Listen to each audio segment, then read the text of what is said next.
attention, please. Now running at first base for Phoenix College, number 20, Lala Carrillo. And batting for the Bears, number 10, Jocelyn LaFleur.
Phoenix College, number 14, Cameron Moctezuma.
College, number 1, C.J.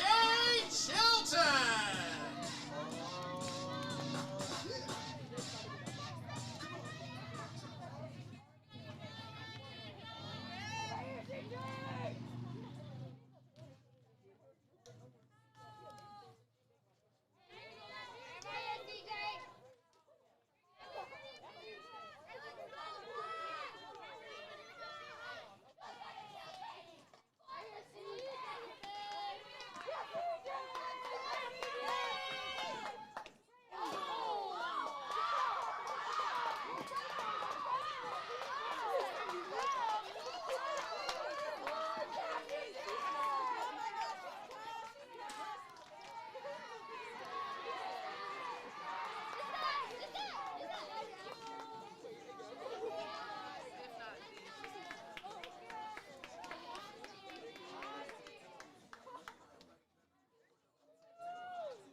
10, Leona Joshua.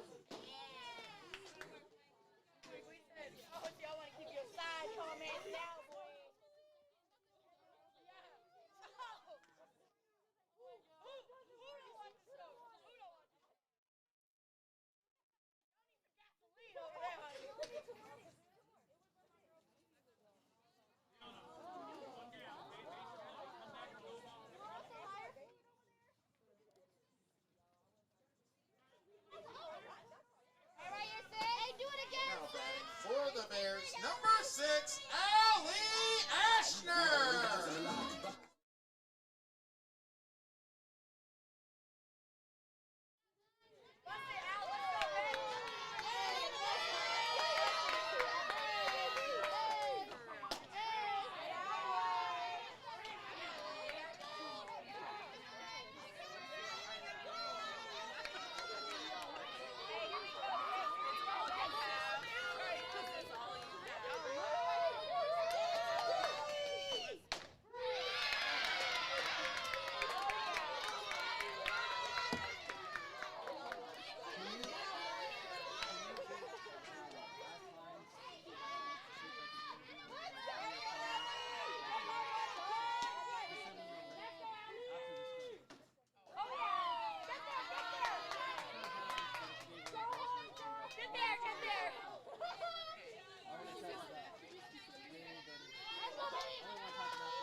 College, number 99, Natalie Castro.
The Bears, number 3, Haley Galvin.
Easy right here, baby.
Please, now running at first base for Phoenix College, number 5, Aubrey Chavez. Now batting for the Bears, number 7, Veronica Chavez.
Side is retired, but the Bears go for 5 big runs in the inning. 2 hits, 4 walks, 1 hit batter, 3 runners left. We go to the top of the 4th, 10-0 AC. The benchmark for what student-athlete success is all about here at Phoenix College. It's the Student-Athlete Scholastic Success Program. It's helped our more than 250 student-athletes get a better education and a better chance at a 2-year and 4-year degree. Find out how a little sass is making a big difference at PC.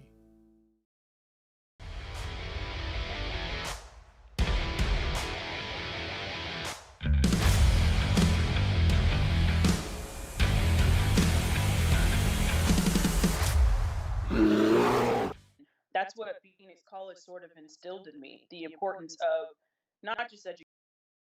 Welcome back to the Phoenix College Athletic Podcast. This is Coach Cameron. This is episode 22, and this is Gina Van Arsdale. She is a national championship winner. She's an All-American. She's a female athlete of the year of Arizona. She is everything, but the biggest title she has is Mama Bear. What do you mean Mama Bear? Well, she had 4 children of her own when she won the 2012 national championship. It's an amazing story how she was able to balance her life, academics, softball, and to be successful as she is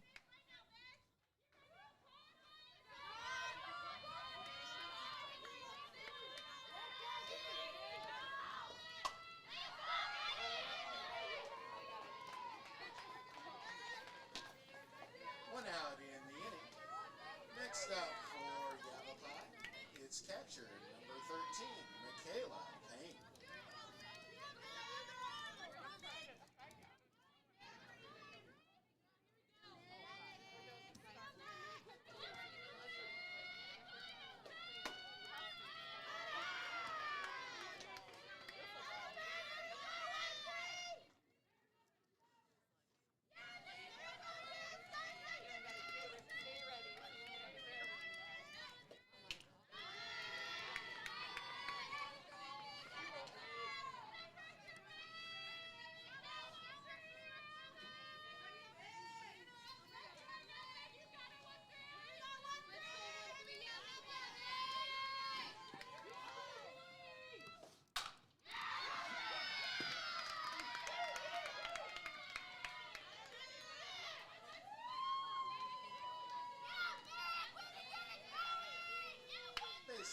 and still one out in the inning. Now batting for YAVAPAI, second baseman, number 5, Mickey Burke.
Two outs in the inning.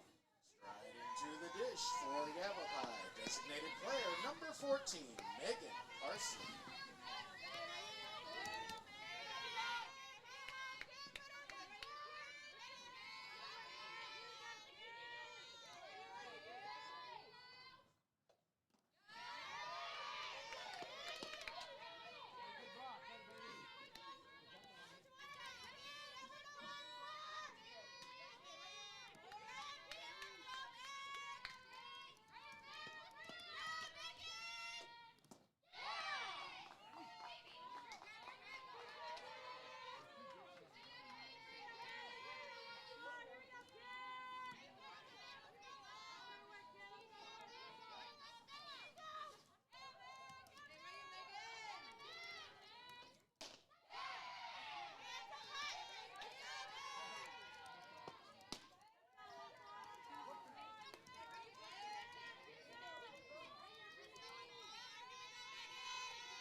The benchmark for what student-athlete success is all about here at Phoenix College. It's the Student-Athlete Scholastic Success Program. It's helped our more than 250 student-athletes get a better education and a better chance at a 2-year and 4-year degree. Find out how a little sass is making a big difference at PC.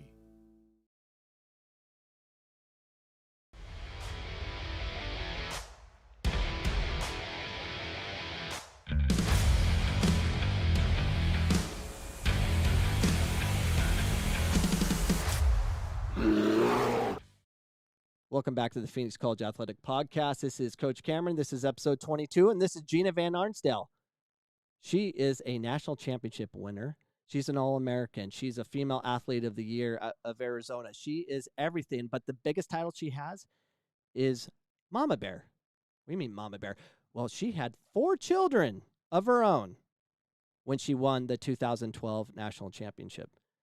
It's an amazing story how she was able to balance her life, academics, softball, and to be successful as she was is mind-blowing. And this is what I love about this podcast. I love talking about opportunity. That's what Phoenix College Athletics gives to our institution. It gives opportunities to those who are forgotten. She wasn't forgotten, and she's now being celebrated for a lifetime because she's a national championship winner. Please sit back, relax, enjoy this podcast, and meet Gina Van Arsdale.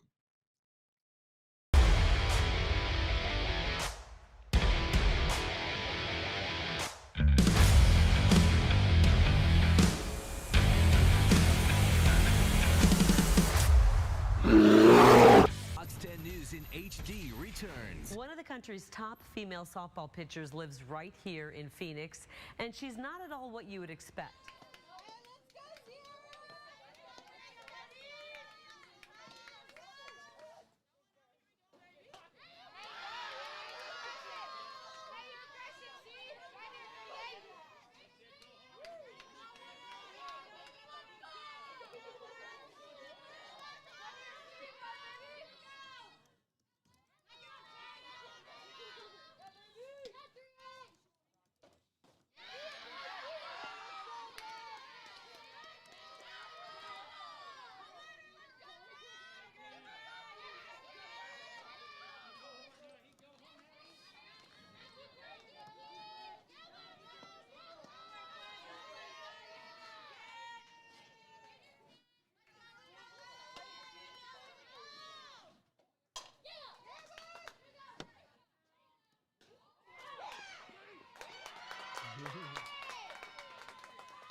Attention, please. Now running at first base for Phoenix College, Vivi Kang. And batting for the Bears, number 10, Jocelyn LaFlèche.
Still nobody out. Now batting for the Bears, number 14, Cameron Moctezuma.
number 6, Allie Ashner.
One out in the inning. Now batting for the Bears, number 99, Natalie Castro.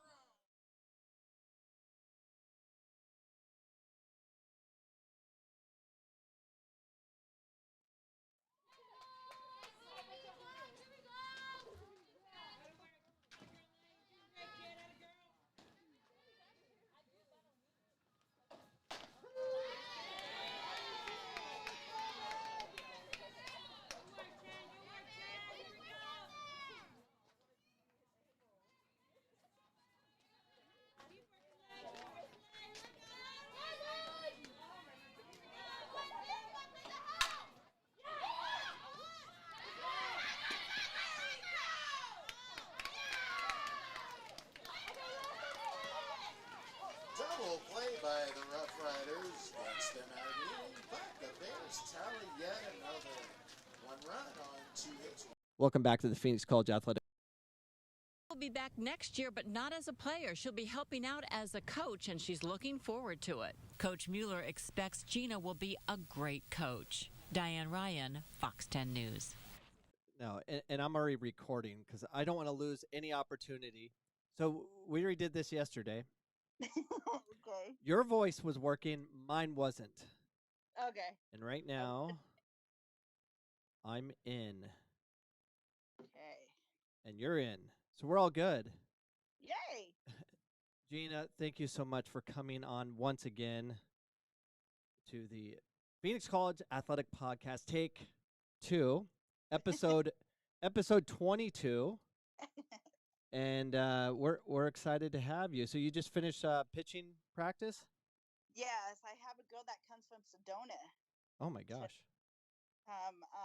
Hit live batting. So I throw batting practice like I used to do at PC for the girls. So I kind of rolled that over to my own thing now. Nice. Can you pull your camera up? I can't see you on the podcast again. Right there. Perfect. Okay. That's much better. So, Okay. so Gina, you're a Hall of Famer from Phoenix College. You are a national champion. You are a record holder.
19, Kayla Rogers.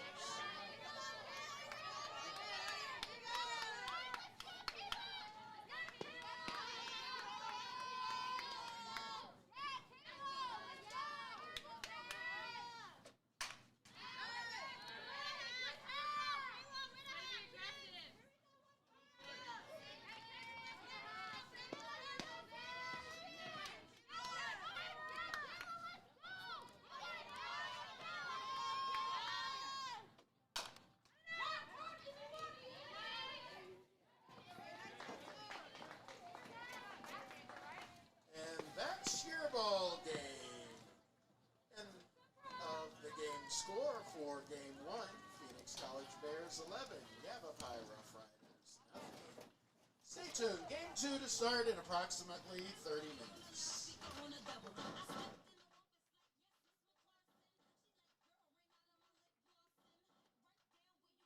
Welcome back to the Phoenix College Athletic Podcast. This is Coach Cameron. This is episode 22, and this is Gina Van Arsdale. She is a national championship winner. She's an All-American. She's a female athlete of the year of Arizona. She is everything, but the biggest title she has is Mama Bear. What do you mean Mama Bear? Well, she had 4 children of her own when she won the 2012 national championship. It's an amazing story how she was able to balance her life, academics, softball, and to be successful as she is mind-blowing. And this is what I love about this podcast. I love talking about opportunity. That's what Phoenix College Athletics gives to our institution. It gives opportunities to those who are forgotten. She wasn't forgotten, and she's now being celebrated for a lifetime because she's a national championship winner. Please sit back, relax, enjoy this podcast, and meet Gina Van Arsdale.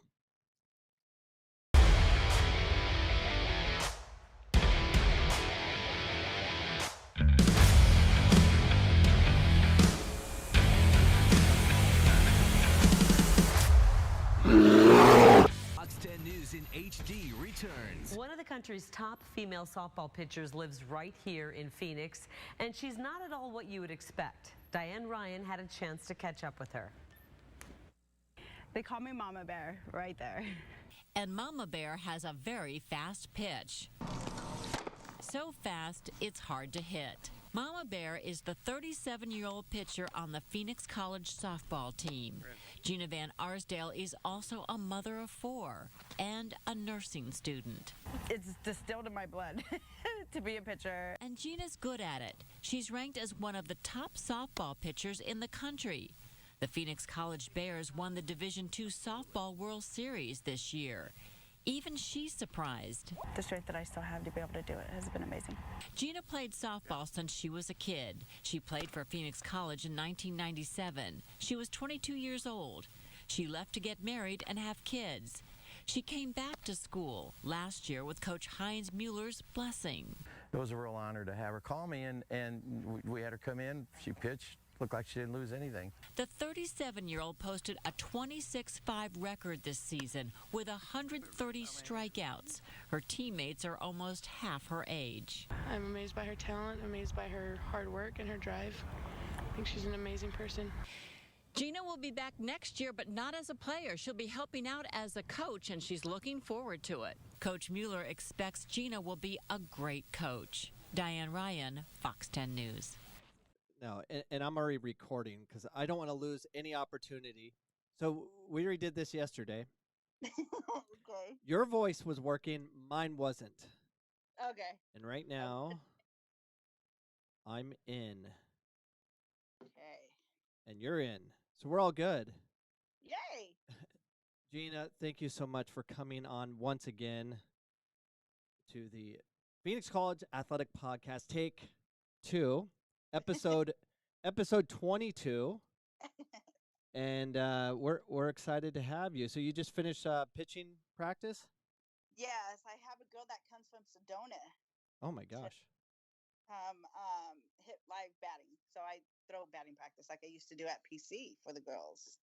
So I kind of rolled that over to my own thing now. Nice. Can you pull your camera up? I can't see you on the podcast again. Right there, perfect. Okay. That's much better. So, Okay. So, Gina, you're a Hall of Famer from Phoenix College. You are a national champion. You are a record holder for what, ERA? ERA, for the lowest ERA. Yes, sir. What was that? 0.56, I think. It was like a point. I thought it was like a 0.4 or something, or it could be 0.56 or something like that. I think it was like a 0.48 or something like that. Explain to us what's an ERA. I don't even know what it is. It's like your Earned runs or whatever. Earned run or something like that. I'm in a brain fog now. Earned runs against. There you go. Yeah, I'm good with acronyms. I am wearing number 3. Who's number 3? Do you remember? Oh gosh, no. Yeah, I don't remember numbers either. I'm older now, so it's harder to remember things. So let's talk about you, Gina. So you out of high school, so you won 2 state championships at Independence High School. Graduate, and you don't play college ball right away. You decided that you were going to start a family. So So you have 2 children. Yes. And at that time, yeah. At that time, and then out of the blue, you're like, okay, I want to go back to college, or go to college. Go to college, yes. So how'd that work? Before Phoenix College, were you getting offers anywhere else? No, not really. I think back then it wasn't as Well known, as in depth as far as like recruiting and stuff like that, like it is now. I got to go to Phoenix College because my sister Dina went to Phoenix College. Okay. Before I did, so she had been there for a year, and then I just got recruited from Hines to do that to do a year there, or to go back, and I actually got to play a year with my sister, and then she was done, and then I did that 1 year, and then that was it. I decided that's where I met my ex-husband, and that's where I decided to have 2 more kids. So I left. So you leave. How many years from when you were there? 96, 97. Yes. And then you came back when? 2012. 2012. And during that time, you had 2 more children. Yes, I was a stay-at-home mom. I didn't work, didn't do nothing. I was a stay-at-home mom. And then that's when I had reached out to Coach Hines to finish my education. Wanted to go back as a coach. And that's when he offered me to go back as a pitcher, not a coach, as a player. Were you thinking about that at all? Like you were going to play, or you just wanted some help with getting your school paid for as a coach, and he convinced you to be a player? Yeah, heck no. It was never a thought or nothing at that point. I was 37 years old at that point. So I already had my family, remarried at that time, remarried to my husband now, Joey. And between the 2 of us, we had 7 kids. So it was never a thought to go back as a player, just as a coach. So 7 children, and you're coming back coaching, gets school paid for, and then how did Hines figure out that he wanted you as a player instead? How'd that go down? He asked if that was something I was interested in. I said no, I was too old, and he's like, well, just come out, try it, see what happens, see how you do, and we'll take it from there. And I was like, okay. So we went to Mike Grimaldi's facility, and went out there, threw some balls, threw some pitches, was still throwing like 63, 64 miles an hour. So he's like, you're coming back? I said, I don't know. So I was kind of excited. It's kind of exciting to be able to still be able to do that after so many years. And went home, told him I had to talk to my husband, see if that was something we were able to do. And my husband gave me the thumbs up and said, go ahead, I'll hold the fort down. So wow, 7 children. I don't even know how that's possible. I don't know. Honestly, to this day, I still don't know how we did it, but we did it. And he did it. Well, He did it. a lot of people, I'm sure, were involved to make that happen. That's amazing. Yeah. So when you were throwing pitches, how fast were they going? Like 63, 64. Which is equivalent to what? To baseball? Because it's shorter. Yeah, probably. I Like, think it's equivalent to like maybe 90, yeah. 90 to 95 miles an hour, somewhere in between there. So that's explains your ERA. What were you throwing when you were first at PC? I think I was throwing like in the high 60s, almost 70. Okay. So Yeah. you maintained. Yes, Wow. I did. Yeah. So you come back to Phoenix College. You help Phoenix College win their, I think it was their 8th or 9th national title. 8th under Hines, Hmm. 9 in total because softball won their first national championship in 1979. And so the last time we won a national championship was under you. 2012. Yeah. And we haven't won one since. Of course, we were close last year. They were best start ever, and then of course COVID shut them down, and now they're even better because they didn't lose eligibility, and they're going to be scary. Definitely. So let's talk a little bit about Phoenix College. You come back to work on your academics and pursue a career, and you're actually doing what? You're a phlebotomist? Or, I don't really know what. Did I say it right? Yeah, you did. All right. Yes. So what does that entail? What do you do? I draw blood. I draw blood. I do a lot of lab work, urinalysis, finger sticks, all that stuff. So. And currently, you're working with the Arizona Cardinals, correct? Yes, sir. I COVID test at Arizona Cardinals daily, 7 days a week. I work. So, are we going to field a team this weekend? We better. Okay. We better. That's good. What's your fondest memory at Phoenix College? I think when I went back in 2012, just the relationships that I built as a player. I was considered like a player coach. Okay. I was named Mama Bear because I was almost a mom. I was a mom to like all the girls because they were old enough to be my kids, and um, just the relationships that I built at that time, being able to be a player as well as a mentor.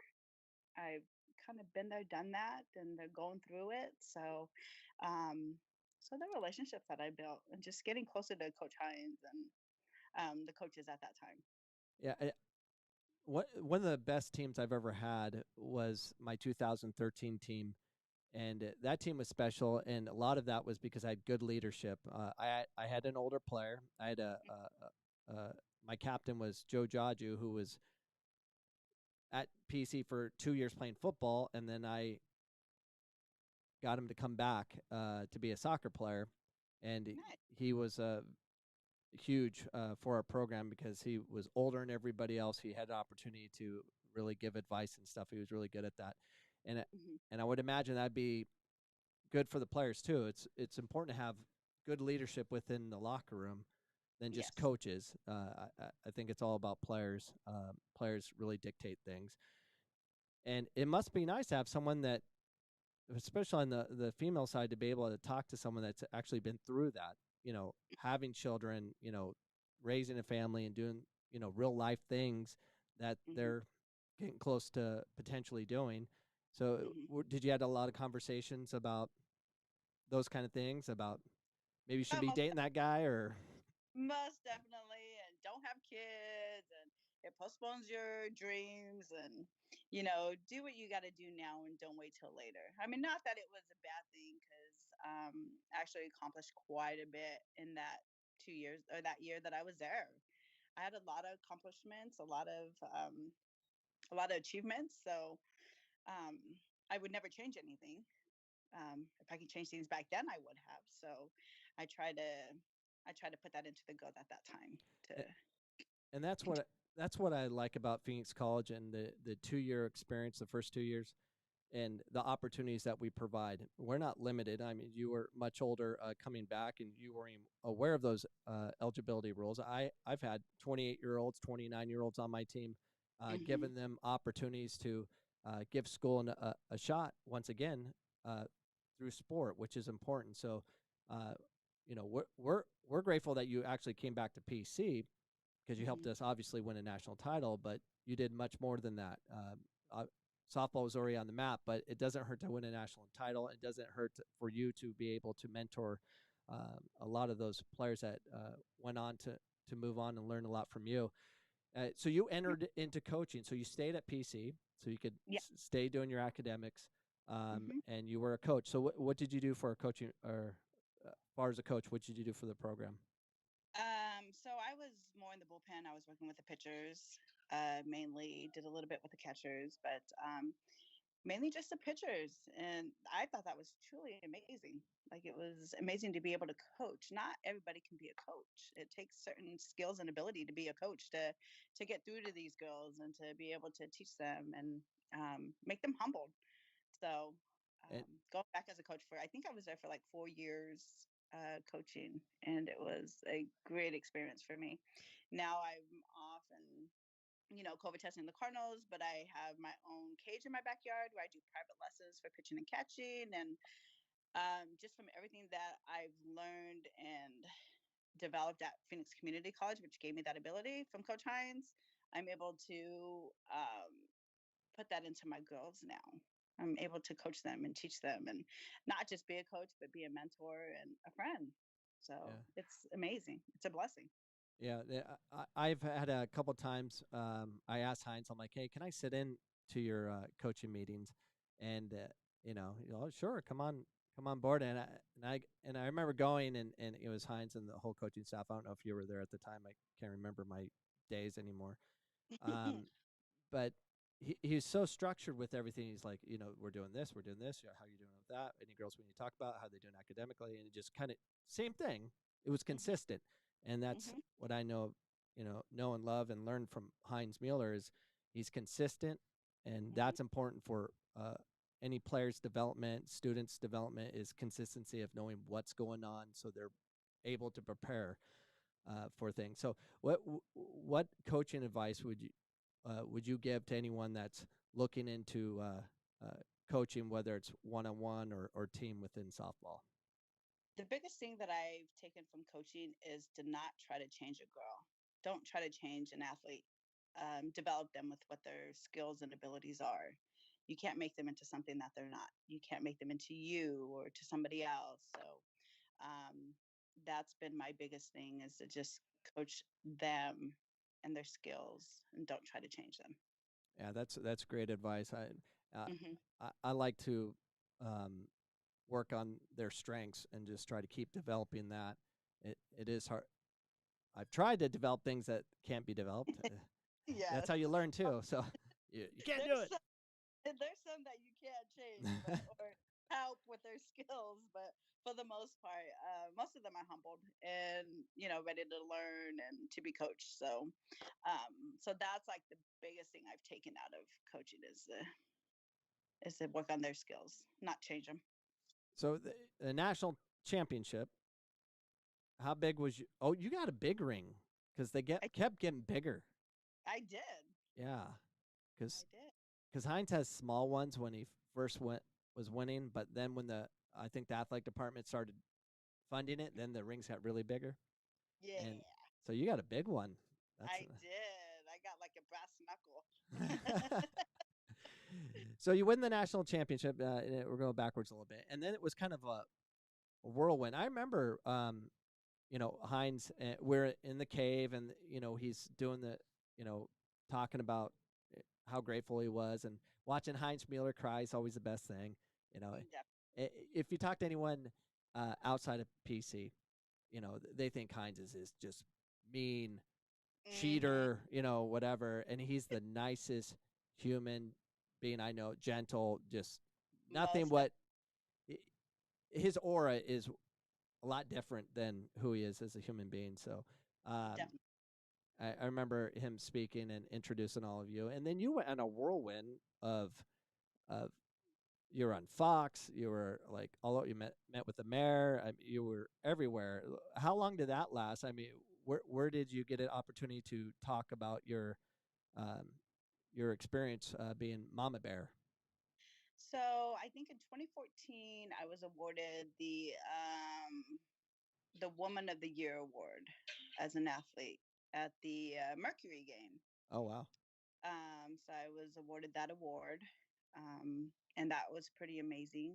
I was able to speak a little bit on that. I was in Sports Illustrated on the faces. The faces of something. Faces in the crowd or faces. Oh, there you go. Yeah. Yeah. So I was in that as well. Doing the news things, all that stuff. So I got quite a bit of recognition, which was pretty amazing. Yeah, you were everywhere for a period of time, and we need to get you back out there. We we Yeah. need more of that, because anytime you're promoted, Phoenix College is promoted, and that's always a good thing. What would you say? So today, so how many years removed are you? You're 8 years removed from playing, Yes. and then 4 or 5 years removed from coaching at PC, but you're still coaching today. So your fondest memories is being with all the relationships you've built within your team. What about the classroom? Is there anything unique or special during your experience of being in the classroom? What's that? As a student? Yeah, as a student. So it was definitely much more difficult going in as a student being 37. The brain just doesn't work the same, and nothing, it just doesn't click the same. So it definitely took a lot more work to stay focused, as well as, everything that I was, juggling at that time, Right. family, school, softball, all that stuff. So yeah, just being able to have that self-discipline to stay focused, to complete it, to do it, to be eligible to play, because you Yeah. have to be able to play. So got to keep the grades up.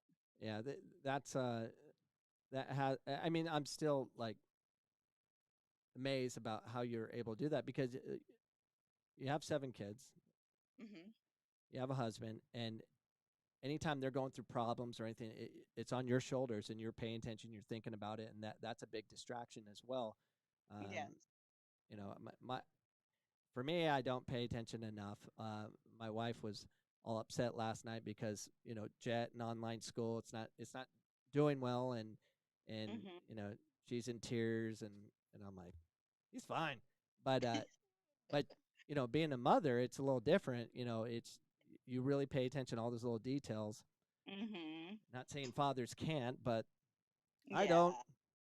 That's our job as a parent, as a mother, I guess. That's a lot of stress. I mean, that's amazing that you were able to juggle all those things, and for Phoenix College gave me opportunities. It's same as what you went through, where I was asking, like, who was recruiting you? We're same age. I was the top goal scorer in Arizona, and they're like, where are you going to college? I'm like, UCLA. No one called me. Yeah. I wasn't even eligible. I didn't even know there was eligibility requirements. I never took my SATs or any of that. No one told me anything, because I was soccer. I wasn't football or basketball, which was more important at the time. And nothing was calling. But I am so grateful that Phoenix College was there to say, hey, we'll keep you going to at least have an opportunity. How grateful are you for the opportunities that Phoenix College gave you?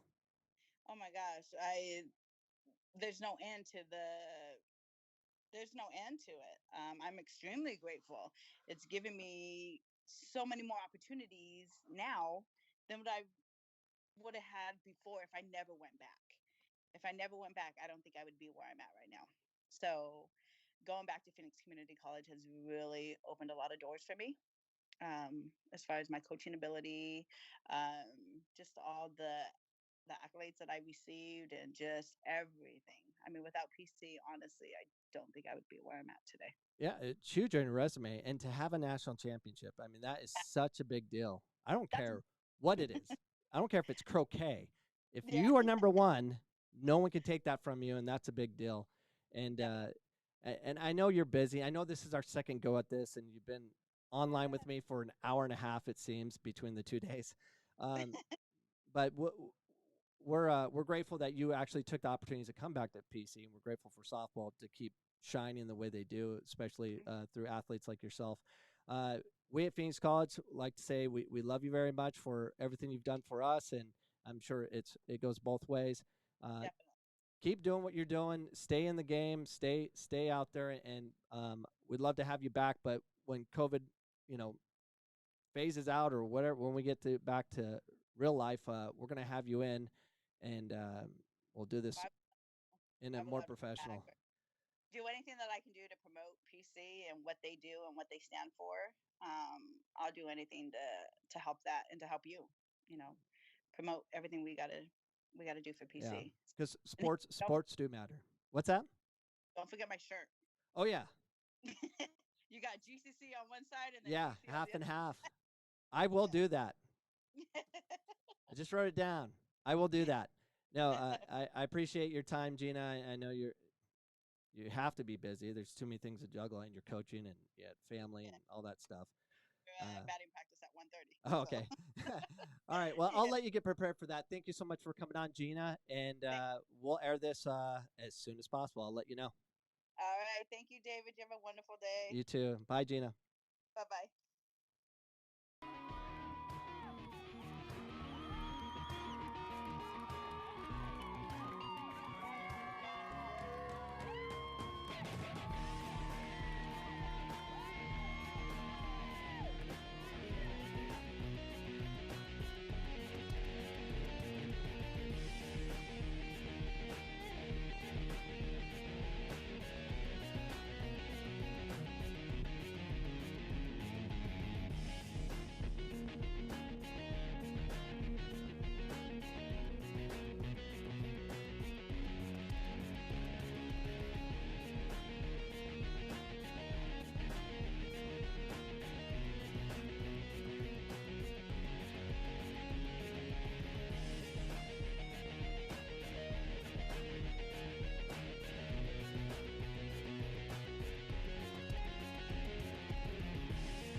Welcome back to the Phoenix College softball doubleheader between, obviously, the Lady Bears of Phoenix College versus the YAVAPAI Rough Riders. The Bears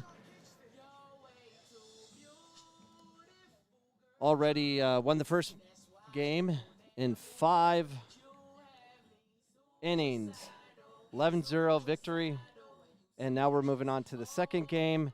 And just give you guys a little bit of update how the stream's going to go. This is first go for us as far as stepping up our live stream using 4 cameras. And when there's too much music, we could get shut off. So make sure you subscribe to our YouTube channel, the Phoenix College Sports YouTube channel, and hit the notification bell so if we do lose the live stream, which we did lose it once, it will notify you on the second stream. So make sure you're doing that, and you should be okay to go on that. But we'll pause for a little history. It's our 100th year of existence for Phoenix College. So we're going to take you down a path of where it all started with this short video. And sit back and enjoy, and we look forward to getting on to the second of this doubleheader between PC and YAVAPAI.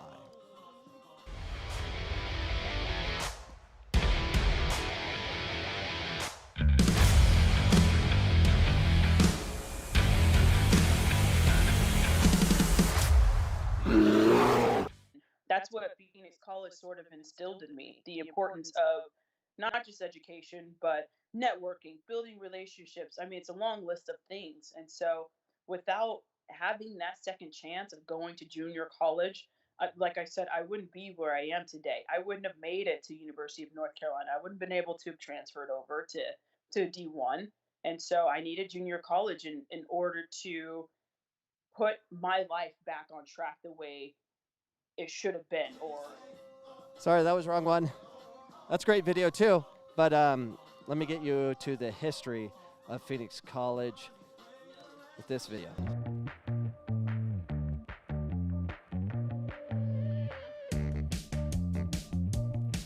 This week, we will be cruising Phoenix College in a 1920 Ford Model T touring car, generously loaned and driven by my new friend, 1964 PC alumnus Harry Tolliver. Phoenix College launched in 1920 with its first classes in a sheet metal shop on Phoenix Union High School's campus. There is no better mode of travel around PC than a car, so our first students used to get to class. The American-built Model T is Ford's universal car that put the world on wheels. It is nicknamed the Tin Lizzie and has 20 horsepower, 4 cylinders, and transmission bands like a modern automatic instead of gears and clutches. With its 3 pedals and left-hand car brake, you need to be practically ambidextrous to drive the Model T, as it takes both feet and hands to keep it humming. Likewise, the students and staff had to be flexible as PC moved locations 3 times before settling where we are today, Thomas and 11th Avenue in 1939. I'll be the only one jumping out of this tour because Henry Ford didn't think the driver needed to get out often, so there's no door on the driver's side. Let's get cranking.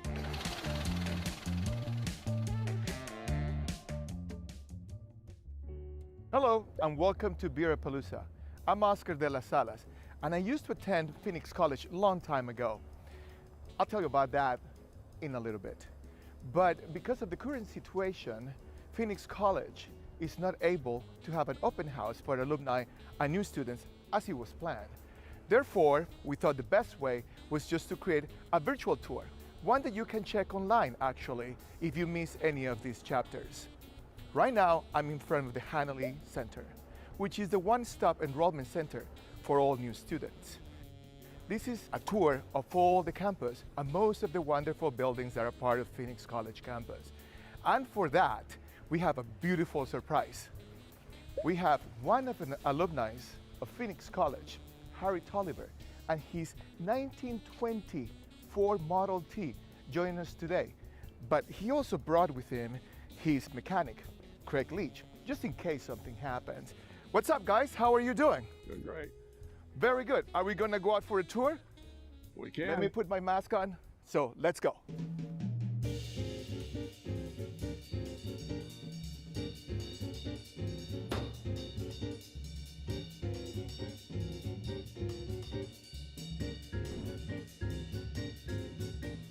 It's great to be on campus. I'm looking forward to seeing the iconic campus buildings and some of the new buildings. On the right is the A building, which as you can see is being renovated. And right next to it is the B building. These buildings along Thomas Road were the first facilities built on the PC campus in 1938 and 1939. Ahead of us, you can see the Physical Science building, which was fully renovated in 2019 with state-of-the-art science labs. Arizona's family chief meteorologist and PC alumnus, Royal Norman, spoke at the grand reopening ceremony. When I first moved to Phoenix, I had to take the bus. Back then, buses didn't run every hour on the hour like today, and there was no light rail, so I had to walk. Can you imagine on a 3-piece suit made out of linen walking through Thomas at 110 degrees just to come to school? Coming up on our left is the Noble Engineering and Science building. As we drive up 11th Avenue, we entered the historic Willow neighborhood. This was one of Phoenix's first suburbs in the 1920s. Many community and business leaders have attended Phoenix College. Phoenix Mayor Kay Gallego took accounting classes at PC. City of Phoenix Fire Chief Cara Kalkbrenner completed her associate's degree right here at PC. And City of Phoenix Councilwoman Laura Pastor is a PC alumna. As we drive back onto campus, we see the Dalby building on the right. One of the things I love about the PC campus is the juxtaposition of the historic buildings and the modern architecture. On the left is the PC administration building, and up ahead of us is the Fanning Library. Since we're here at the library, I'm going to tell you a quick story. Because I used to work really late in my office and take night classes, I wasn't able to return the books right on time. So every time I was late, you have no idea how much I paid in late fees.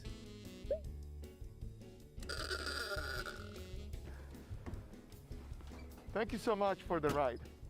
Thanks. So here we are, in front of the Fanning Library.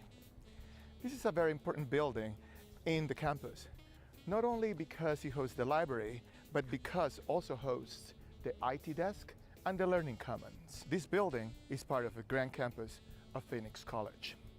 Now, this is the end of this installment. If you have missed any of them, you can see them all online by visiting phoenixcollege.edu/100. Well, I think it is time for me to go pick up one of my books. Even within the times of computers, iPads, and cell phones, I do still read books printed on paper. I'll see you guys soon. Visit phoenixcollege.edu/100 to see a list of Beerapalooza virtual activities and events. Welcome back to Phoenix College on the second game of this doubleheader against YAVAPAI. I am Coach Cameron. I'm the head men's soccer coach and SID, because that's what I do. And we have this whole new program we're trying to use to make sure you guys get all the content you can get. Since you're not allowed to be here in person, we're going to bring it to you, and that's what we want to do. Let's give you an update around Phoenix College sports, baseball standings. We have played 8 games. We are 4-7, and we just had a tough series up in Tucson, but they'll be back home soon. They are, let's check out the schedule for baseball. They come back home Thursday, March 18th against Chandler Gilbert. But they're away against Scottsdale for a doubleheader on the 13th and at Cochise College on the 16th before they come home. And we'll welcome them back with our new live streaming ability. So we'll help make sure baseball gets their due. Still trying to figure out these overlays, so I apologize. Men's and women's soccer. First games are coming up very soon. And I believe that is, I should know this. It's, actually, our first home game is against Snow College. Let's pull that up, their full schedule. Here's the men's soccer schedule. March 27th, we welcome the Badgers here for a 2 o'clock, 4 o'clock game at home. And our next home game, which we'll hopefully have live stream, is Saturday, April 3rd against Scottsdale Community College. And that's all coming soon. We're very excited about that. So anyways, welcome to Phoenix College Sports live stream. Be sure to hit the notification bell. Well, first subscribe to our YouTube channel, Phoenix College Sports, and hit the notification bell, because if we lose the live stream, because there's music going on right now, that's why I got to mute it quite a bit. If we get kicked off, we'll reboot it right back up, and it's easier to find if you have the notification bell, so you're aware of what's going on. So please subscribe and join the things that we're doing at Phoenix College, and we'll try to keep you updated the best we can. I am not a play-by-play guy. I'm just a guy willing to organize this stuff as we get organized with employment, and we're excited about the future as we move on. But more exciting is Phoenix College women's softball, the #1 team in the country, they haven't lost a game since 2020 in May in the national championship game, and they're continuing that streak with their second win of the year, 27th victory in a row. The Phoenix College Bears are number one in the country for a reason. Not only do they look like Division I athletes, which they are, they certainly play by it. 11-0 victory in the first game, and the second game is about to start soon. So sit back, relax, and hopefully we get you great video with all our new cameras. And please enjoy as we take a break as we cover another commercial. Thanks for joining us. Welcome back to the Phoenix College Athletic Podcast. This is Coach Cameron. This is episode 22, and this is Gina Van Arsdale. She is a national championship winner. She's an All-American. She's a Female Athlete of the Year of Arizona. She is everything, but the biggest title she has is Mama Bear. What do you mean Mama Bear? Well, she had 4 children of her own when she won the 2000.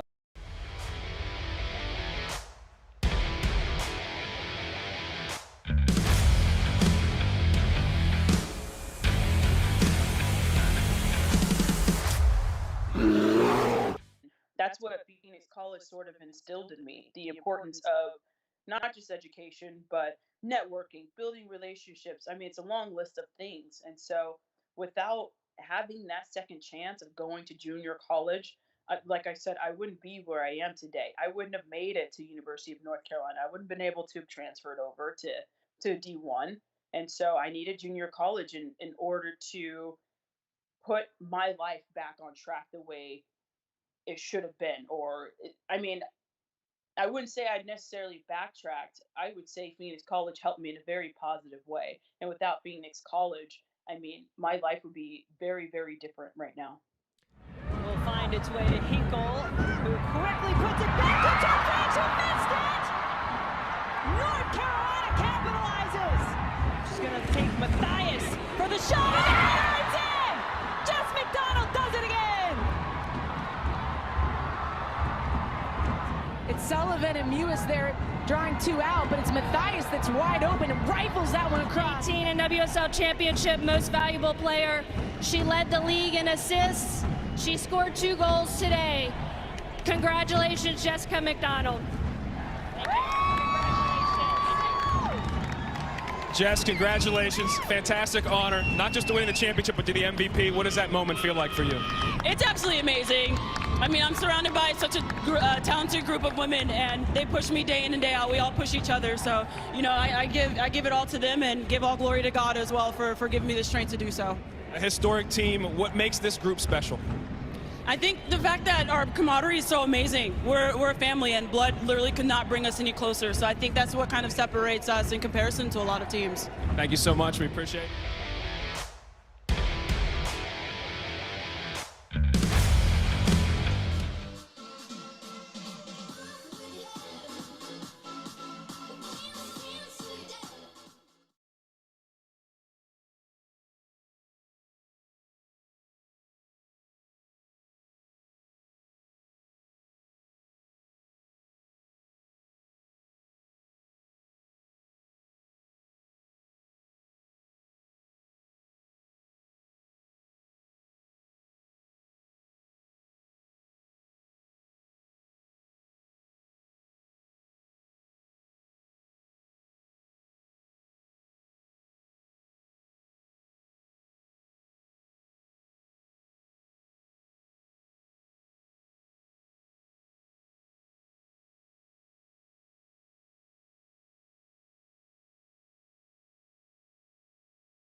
Next up for the Rough Riders, left fielder number 15, Kayla Rogers.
Two outs in the inning.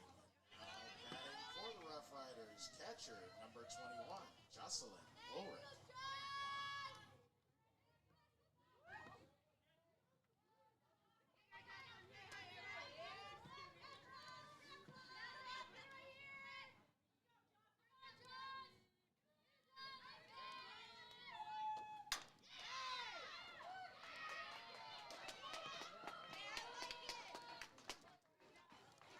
Three up, three down.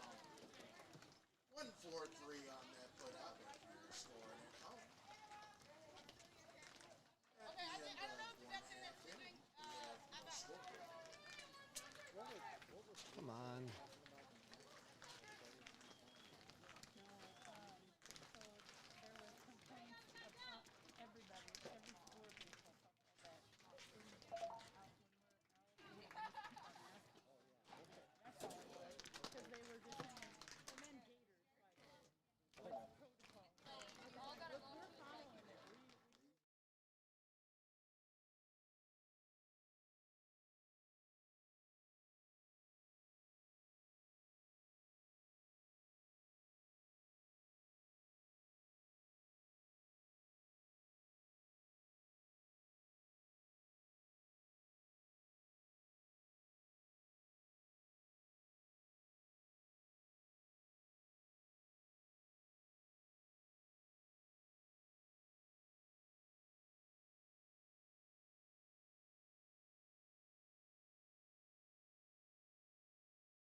Today's battery for game 2 for the Rough Riders.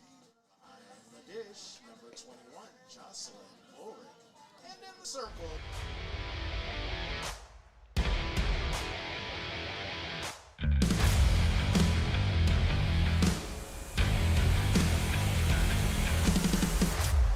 we go to the bottom half of the first. Top of the PC order. Leading off, it's number 6, Allie Ashner. Jump up.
Kushner.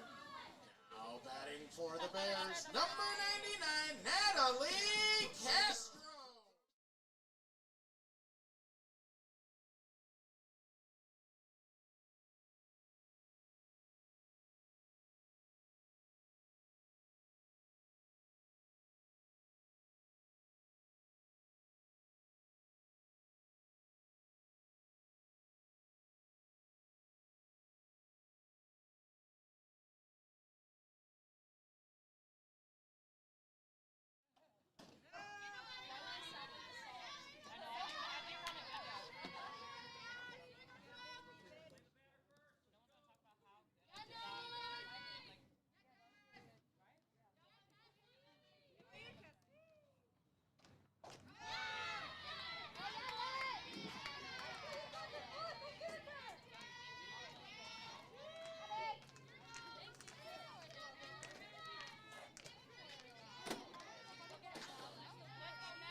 One out in the inning. Now batting for the Bears, number 7, Veronica Chavez.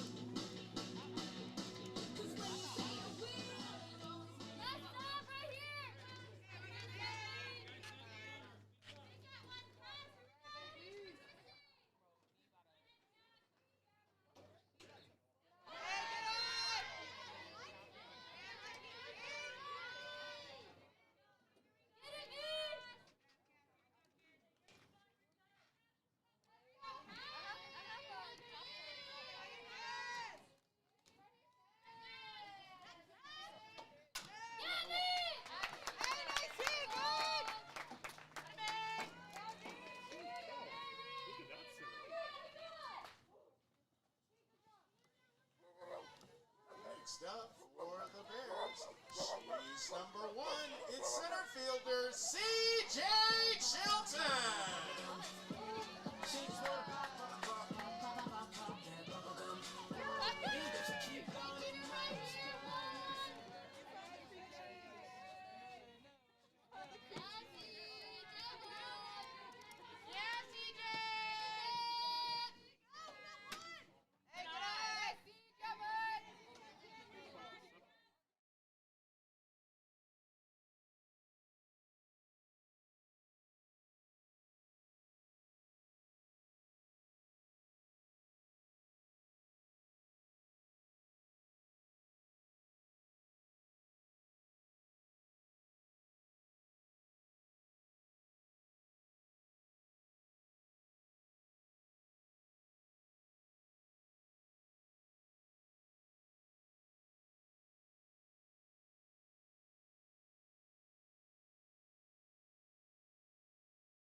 He's number 1, C.J.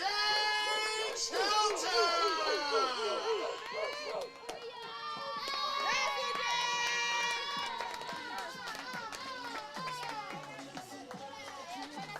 Now batting for the Bears, first baseman number 3, Haley Galvez.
runs on 2 hits, one walk, no errors, and nobody left. We go to the 2nd inning. Bears 3 to The benchmark for what student-athlete success is all about here at Phoenix College. It's the Student-Athlete Scholastic Success Program. It's helped our more than 250 student-athletes get a better education and a better chance at a 2-year and 4-year degree. Find out how a little sass is making a big difference at PC.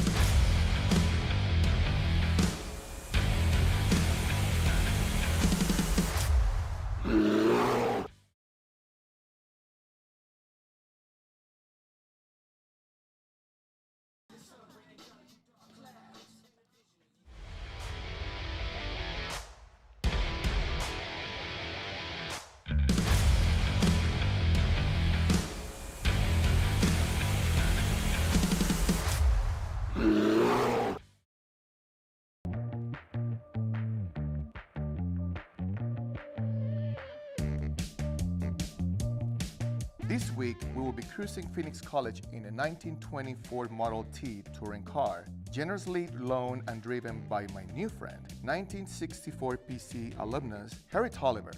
Phoenix College launched in 1920 with its first classes in a sheet metal shop on Phoenix Union High School's campus. There is no better mode of travel around.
Riders, right fielder number 16, Alyssa Carpio.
the benchmark for what student-athlete success is all about here at Phoenix College.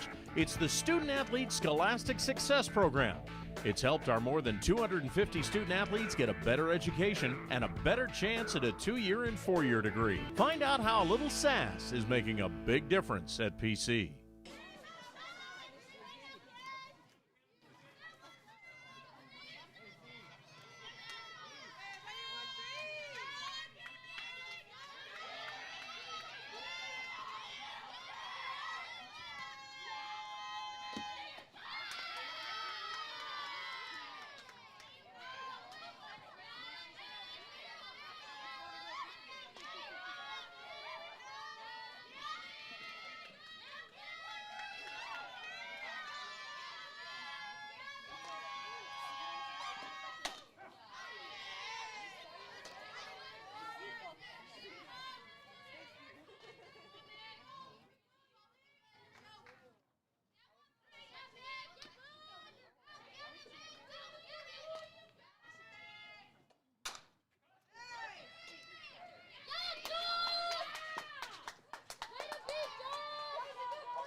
One out in the inning. Next up for the Rough Riders, it's third baseman number 5, Mickey Bird.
Second baseman, number 6, Alyssa Rosales.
for the Rough Riders, shortstop number 2, Esperanza Rodriguez.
Scores still 2 out. We go to the top of the YAVAPAI order.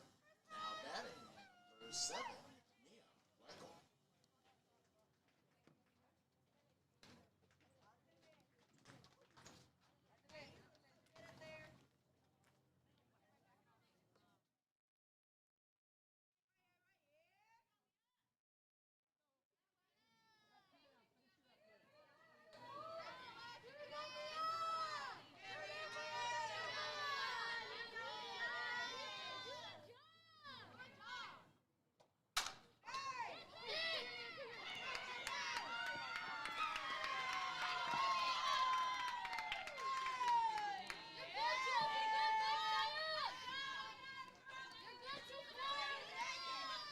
Next up for the Rough Riders, number 15, Kayla Rogers.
Still 2 out in the inning. Now batting for the Rough Riders, number 21, Jocelyn Ulrich.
That one is out of the park.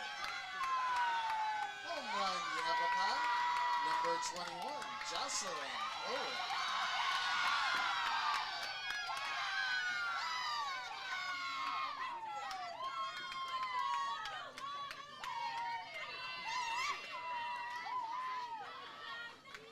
Now batting for the Rough Riders, first baseman, number 11, Cheyenne Sandoval.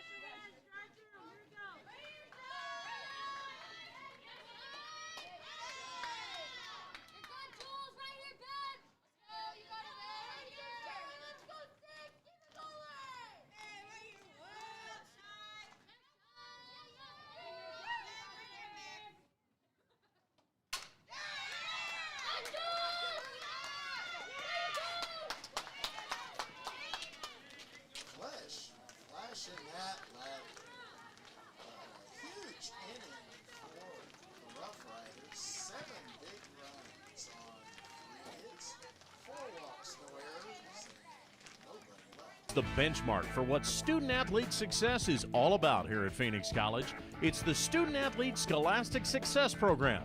It's helped our more than 250 student-athletes get a better education and a better chance at a 2-year and 4-year degree. Find out how a little sass is making a big difference at PC.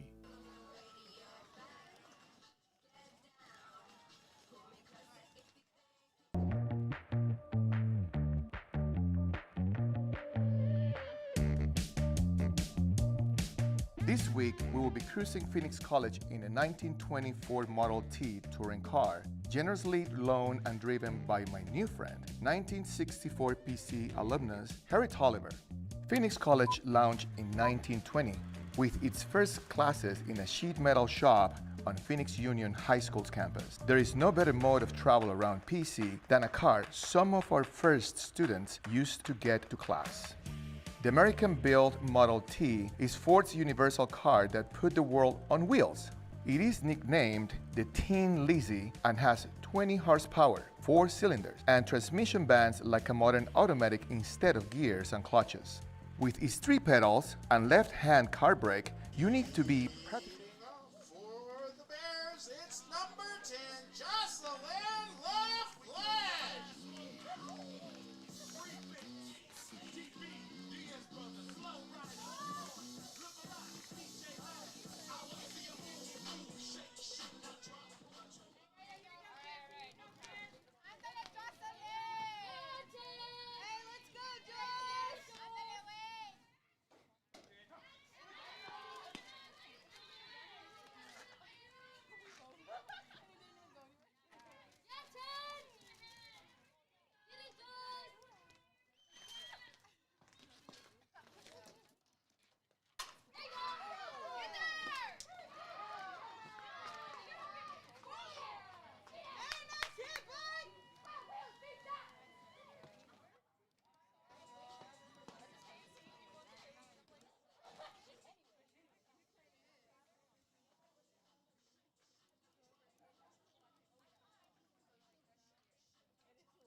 the benchmark for what student-athlete success is all about here at Phoenix College.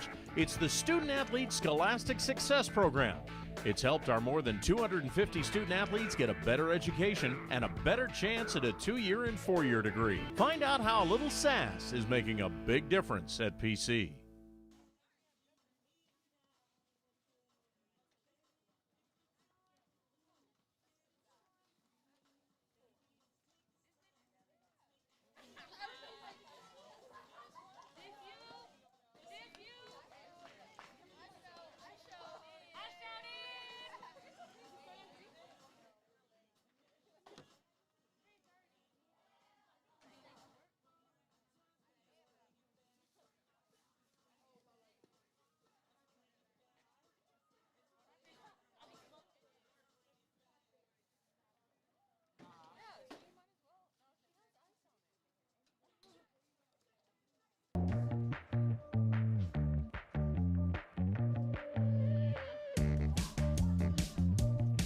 This week, we will be cruising Phoenix College in a 1924 Model T touring car, generously loaned and driven by my new friend, 1964 PC alumnus Harry Tolliver. Phoenix College launched in 1920.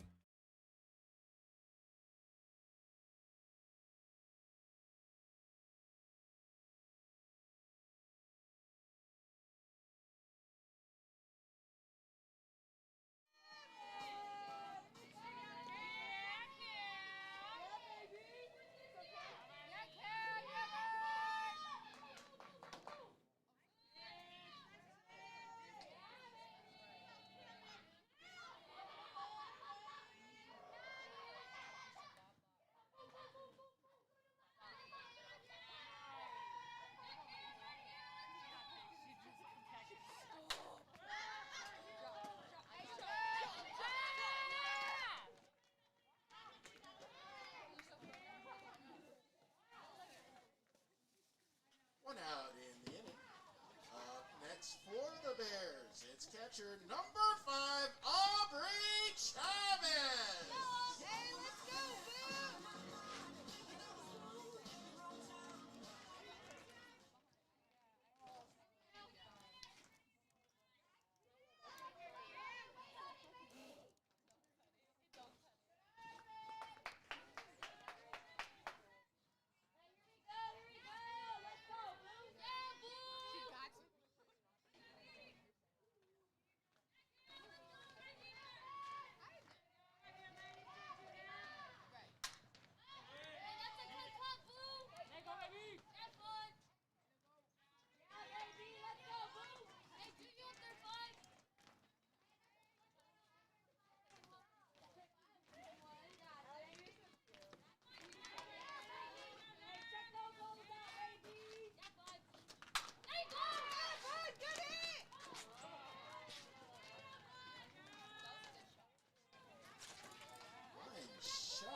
second out. Top of the PC order. Now batting number 6, Allie Ashner.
PC side is retired.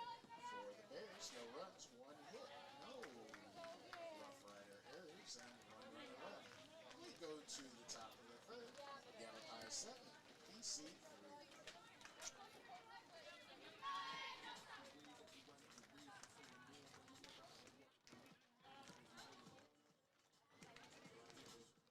its first classes in a sheet metal shop on Phoenix Union High School's campus. There is no better mode of travel around people.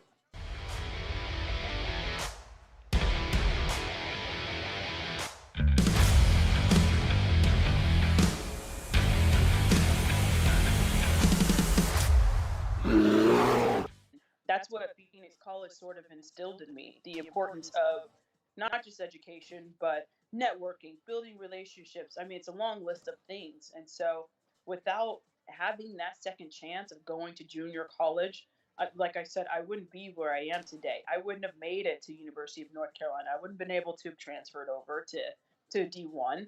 And so I needed junior college in order to put my life back on track the way it should have been. I mean, I wouldn't say I'd necessarily backtracked. I would say Phoenix College helped me in a very positive way. And without Phoenix College, I mean, my life would be very, very different right now. Will find its way to Hinkle, who quickly puts it back to Turpage, who missed it! North Carolina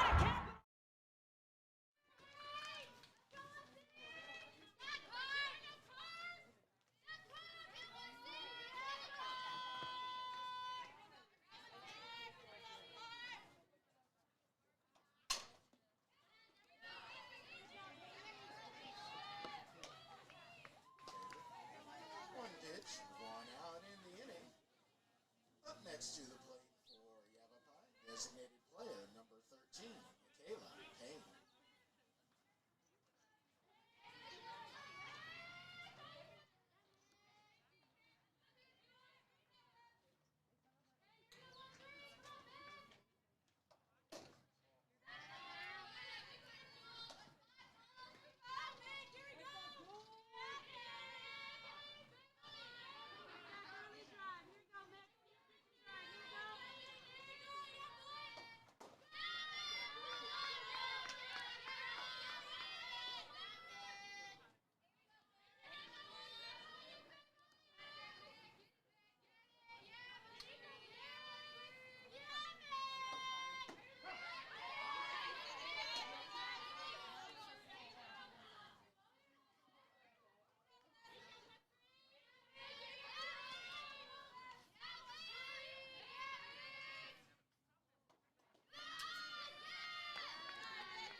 Two outs in the inning.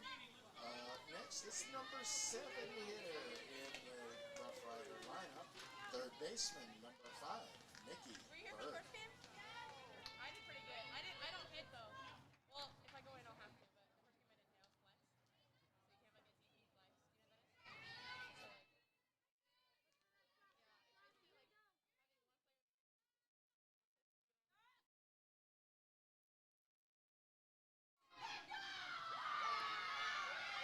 You know what that is?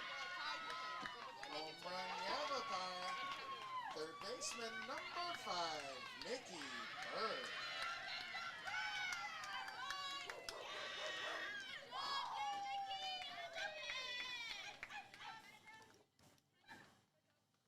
Still 2 outs in the inning.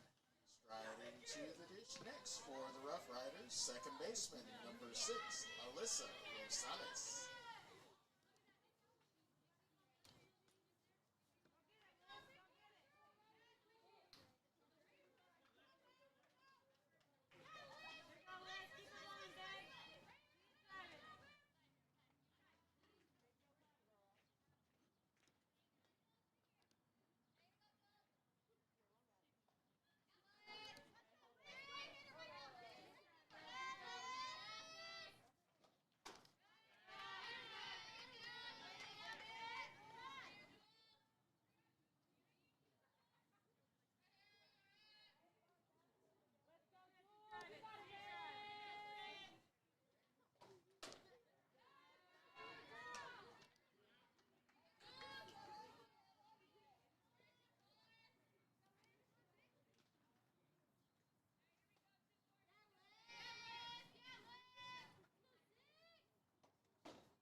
the shot. And it's in!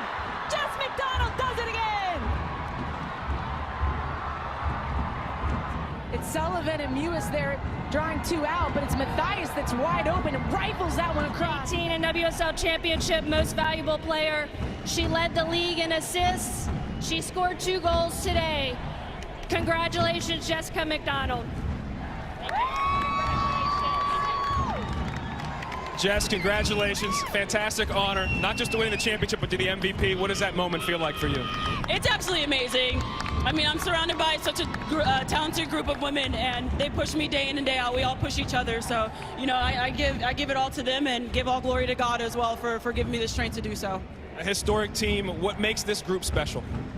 I think the fact that our camaraderie is so amazing. We're a family, and blood literally could not bring us any closer. So I think that's what kind of separates us in comparison to a lot of teams. Thank you so much. We appreciate it.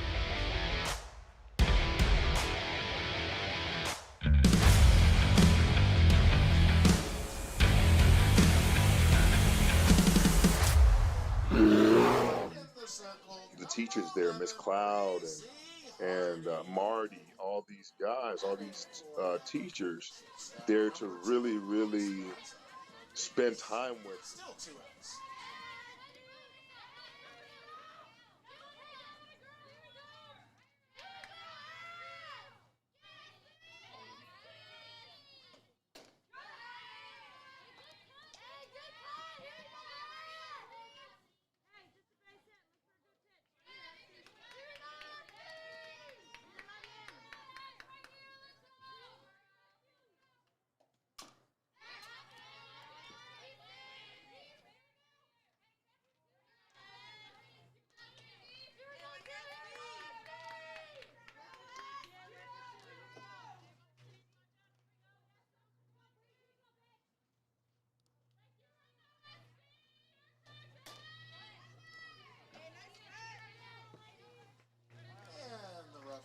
Side is retired for YAVAPAI. 1 run on 1 hit, 1 walk, no errors, 1 runner left. We go to the bottom. Athletes to make sure that we had success on and off the court.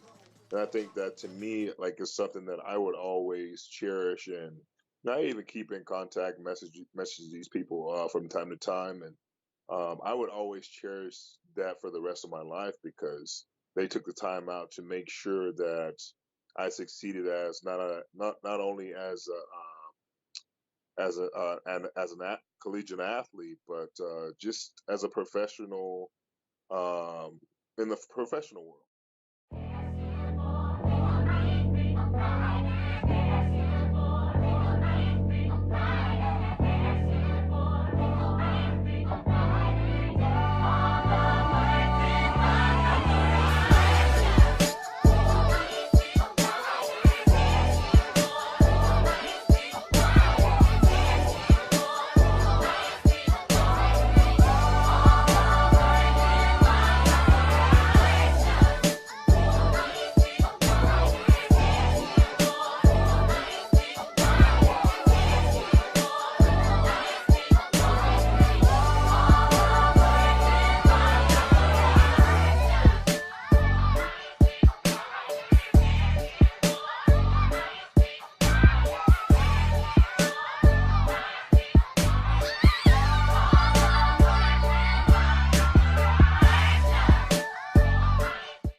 7, Veronica Chavez.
Still one out in the inning. Now batting for the Bears, it's number 1, C.J.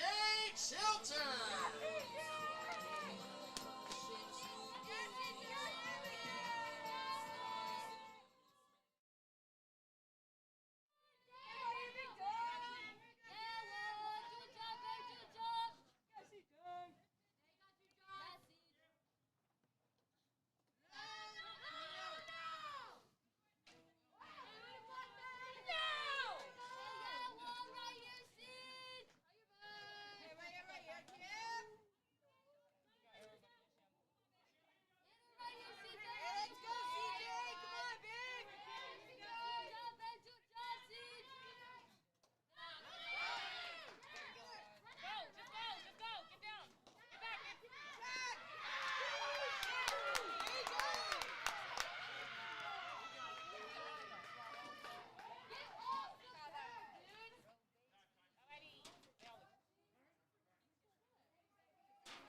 that's what Phoenix College sort of instilled in me, the importance of not just education, but networking, building relationships. I mean, it's a long list of things. And so without having that second chance of going to junior college, like I said, I wouldn't be where I am today. I wouldn't have made it to University of North.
The benchmark for what student-athlete success is all about here at Phoenix College.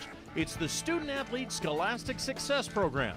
It's helped our more than 250 student-athletes get a better education and a better chance at a 2-year and 4-year degree. Find out how a little sass is making a big difference at PC.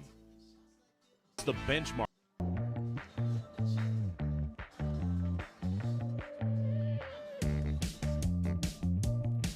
This week, we will be cruising Phoenix College in a 1924 Model T touring car, generously loaned and driven by my new friend, 1964 PC alumnus Harriet Oliver.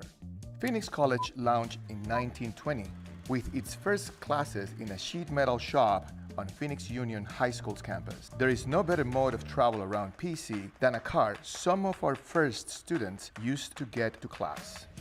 The American-built Model T is Ford's universal car that put the world on wheels. It is nicknamed the Tin Lizzie and has 20 horsepower, 4 cylinders, and transmission. Welcome back to the Phoenix College Athletic Podcast. I'm Coach Cameron. I'm your host for episode 17 as we bring on the Hall of Famer Krista Finnegar, who is a current assistant coach for TWU, which is Texas Women's University, NCAA Division II. She's a Hall of Famer from PC because she won 6 national titles as an assistant coach to Heinz Mueller and 1 as a student athlete.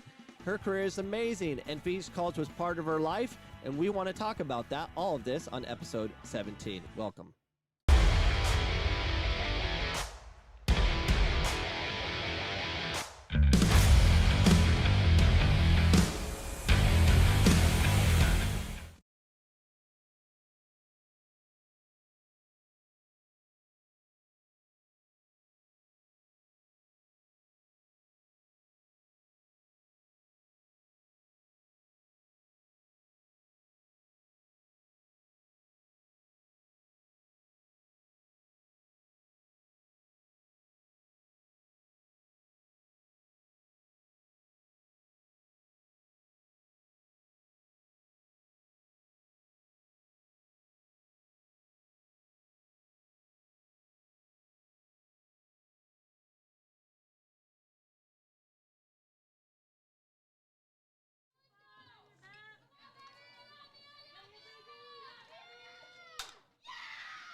Batting for the Rough Riders, left fielder number 15, Kayla Rogers.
for 3 on the put up for PC. 3 up, 3 down for the Rough Riders in order. Welcome, Krista Finnegar, to the Phoenix College Athletic Podcast. How are you doing? Good. So I appreciate you coming on the show, and like all our athletic shows that we do on our podcast, we try to find significant student athletes that came to PC and try to get to know them a little bit better beyond the athletic field, as you are no longer playing. Are you playing anymore? Do you play? No, after my slow pitch days, I gave it up. I'm getting too old. All done now, huh? I'm all done. Just coaching. So, we kind of talked about your career and everything in the pre-show. So let's talk a little bit about why did you even come to Phoenix College? What was your path of even making that decision to come to Phoenix College?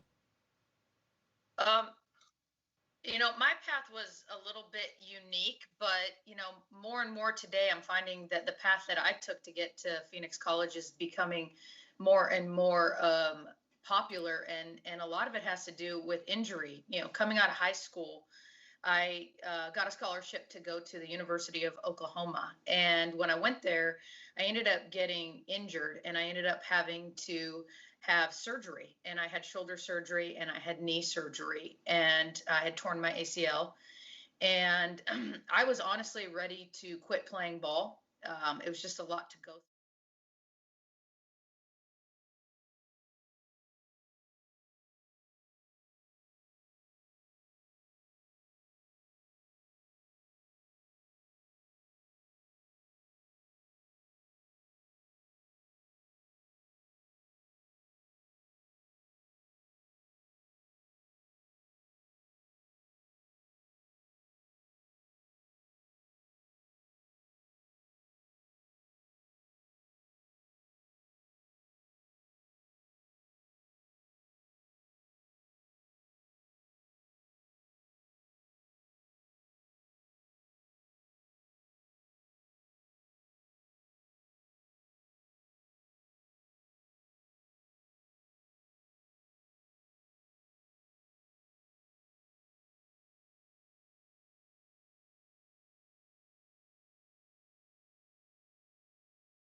A lot to come back from, and I had really lost a lot of confidence in my ability to play, because I was out for almost a year and a half, almost 2 years. And Hines actually called me up and just said, you know what, we want you over here. He had initially recruited me out of high school.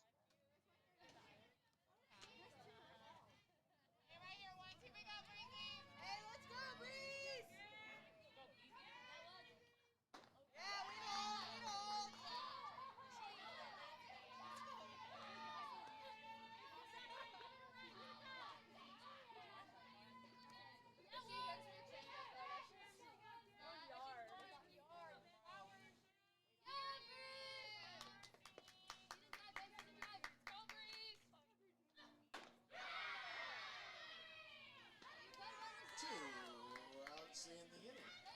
Next up for the Bears, shortstop, number 10, Jocelyn Loveland.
fills up the 8th slot in the fair lineup.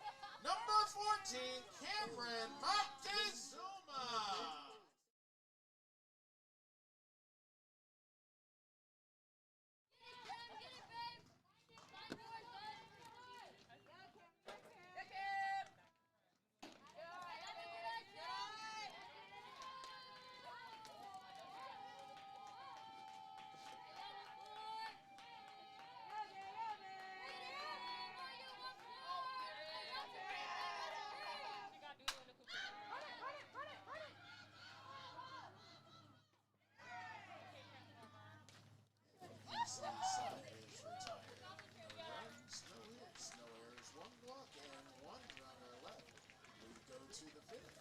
I chose to go Division One.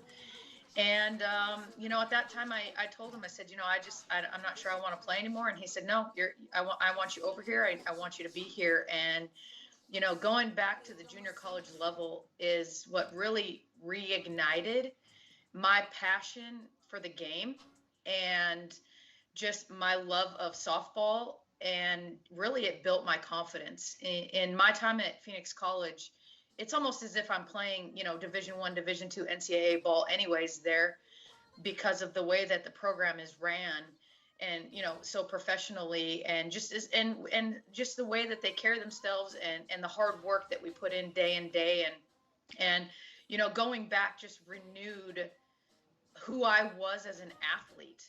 And, if it wasn't for my opportunity to go back to junior college, because there was no way that I was going to be able to go back to the NCAA level without having a year of, mental recovery, physical recovery, psychological recovery.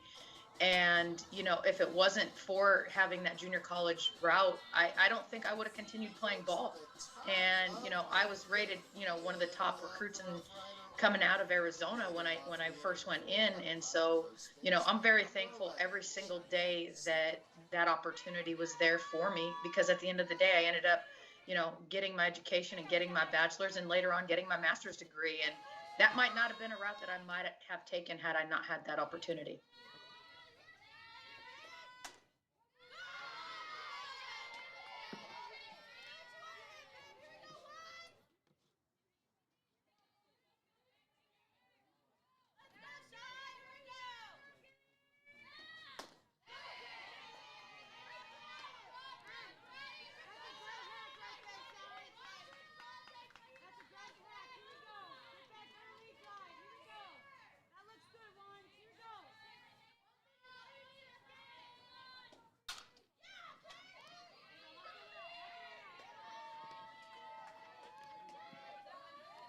One out in the inning. Next up for YAVAPAI, number 16, Alyssa Carpio.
In the inning. Now batting for YAVAPAI, designated player number 13, Michaela Payne.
side goes in order.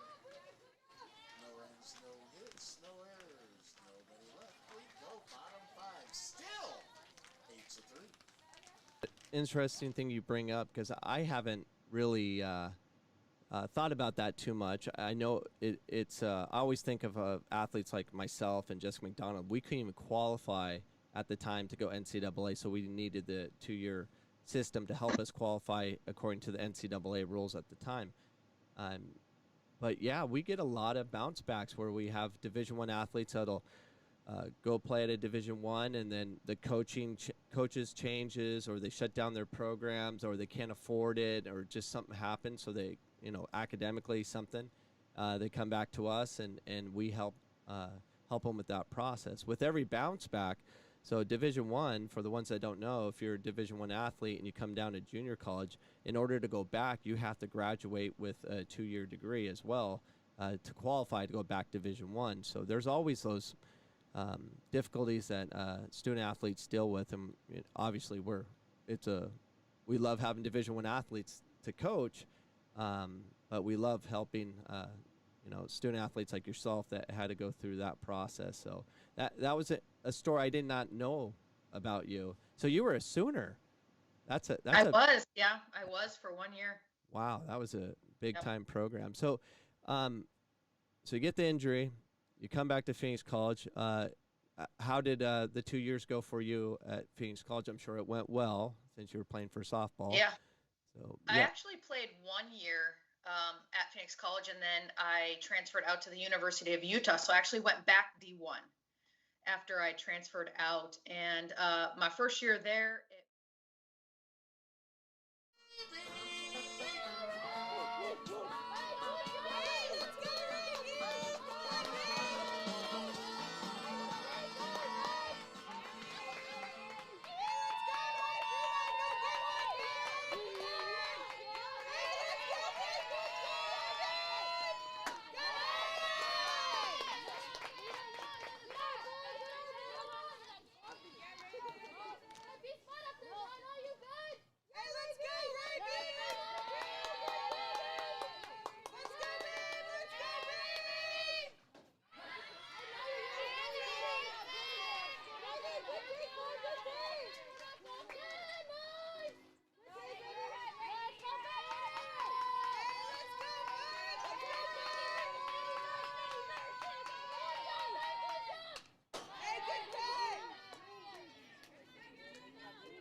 PC order. Now batting number 6, Allie Ashner.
PC, right fielder, number 99, Natalie Castro.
Number 7, Veronica Chavez.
Side is retired. No runs, 1 hit, no YAVAPAI errors. Honestly, it's probably the most magical season that I've ever had. We won a national title. And I believe that was the first one that they had won. Previously, I think maybe they had won one back many, many years ago. I'm not positive, but I know that 1979. I know that but ours was one of the first ones at the D2 level. And it was, I made so many friends. My best friend that I've been best friends with now for probably 25 years is who I met at Phoenix College. And we played ball together. And, you know, it's it's hard to describe, because even though it's a commuter, a commuter place, and I made so many friends, and it just felt like home to me. And it's one of the biggest reasons that I returned back and started coaching there, was because I loved what Phoenix College stood for. It was just as much about academics and the holistic part of, people first, and and that combination of athletics. So in being there, I wasn't just a number. I wasn't just an athlete. I was a person. And that's probably one of the biggest things that drew me there, and why I came back to coach there, was because when I left, I already felt like family. And I don't know if it's just because I had a magical team, and we had such great chemistry.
YAVAPAI second baseman, number 6, Alyssa Rosales.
Home run, YAVAPAI Rough Riders, number 6, Alyssa Rosales.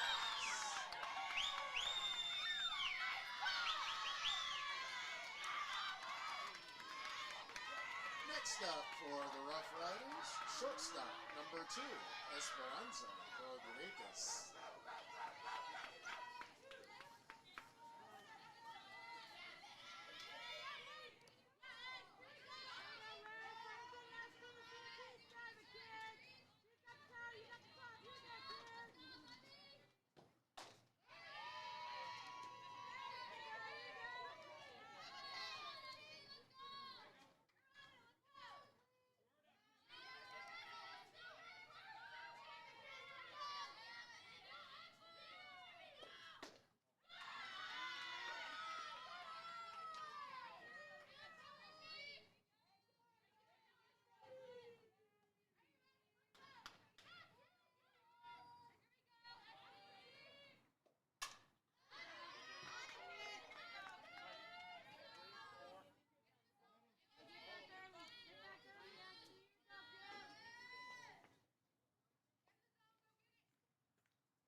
Number 7, center fielder Mia Weckel.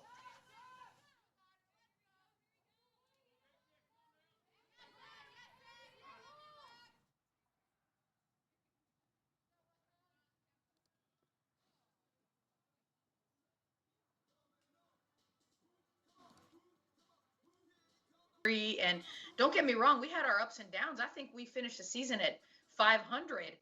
We just happened to be very good at the right time and were able to take home that national title. But once I experienced that, I realized that there was just something magical about being there, and that the program was just going to continue to rise. And and that's a testament to Coach Mueller, because he's done wonderful things with the program, and again, he's also a coach that cares very much about his athletes, and that was a very important piece and aspect of why I spent a good portion of my years there. So Heinz Mueller, outside looking in, you would assume he.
This mean guy, coach, and then ever since, because I was a student there, obviously, he had an aura about him, but he was always working, he was always doing his thing, so you just assumed, he's this mean guy. And then when you finally meet him and stuff, he's like the nicest guy in our department. You would never think that of him outside looking in. And he's the most gentle, nice person I know in the department, willing to help. You would never expect that from someone of, his stature. I guess him being, Hall of Famer of everything, and the amount of national titles he won as a coach, you just assume different, but he's just very detailed at his job. He knows what he's doing, he knows what he wants, and, he's relentless at the details. Speaking of your injury, so Lisa Ruiz, was she the athletic trainer at that time, or was it Rigo, or? No, gosh, who was it? Back when I played, I don't even honestly remember her name, but it wasn't Lisa. Lisa was there during my coaching years. Yeah, I'm not sure, because back when I was there, it was Rigo Hall, I believe. It was a female that was there back when I was there in 2000. I just cannot remember her name. Yeah, I didn't come back to PC until like 2002, and I think Lisa was pretty much in place by then. By that point. Yeah. So you go off to Utah. How was your experience there? How'd you guys do? You played 2 or 3 years there?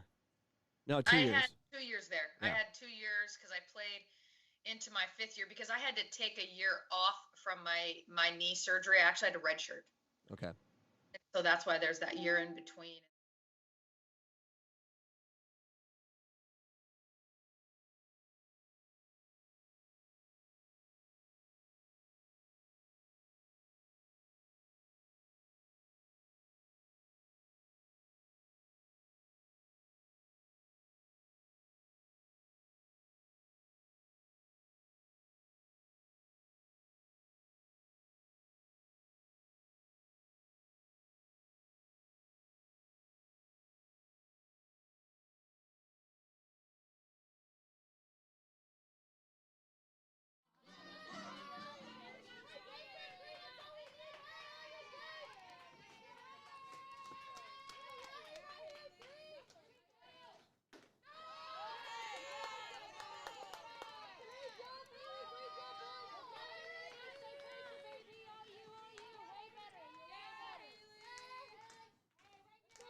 Played 2 years up at Utah, and it was a great experience.